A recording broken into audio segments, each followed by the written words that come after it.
જય માતાજી મિત્રો, ચૈત્રી નવરાત્રીનો પવિત્ર મેળો શરૂ થઈ ગયો છે બેચરાજીમાં ધામમાં। આજે આપણે લઈ જઈશું તમને આ ભવ્ય મેળાની ઝલક। બેચરાજીમાં બિરાજમાન બહુચર માતાજી શક્તિનું પ્રતીક છે। અહીં ચૈત્રી નવરાત્રી દરમિયાન લાખો ભક્તો દર્શન કરવા આવે છે। મેળામાં તમને જોવા મળશે ઝૂલા, રમકડા, ખાવાની સ્ટોલ્સ અને ભક્તિનો અનોખો માહોલ। અહીં ભક્તો માટે ચૂડીઓ, રમકડા, માતાજીના ફોટા અને અનેક વસ્તુઓની ખરીદી થાય છે।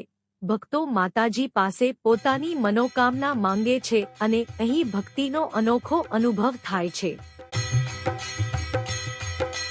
રાત્રે મેળો વધુ જ સુંદર લાગે છે। લાઇટિંગ અને ભક્તિનું વાતાવરણ દિલ જીતી લે એવું હોય છે। જો તમને આ બેચરાજી મેળાની ઝલક ગમી હોય તો વિડીયોને લાઇક કરો અને ચેનલને સબસ્ક્રાઇબ કરવાનું ભૂલશો નહીં। જય માતાજી।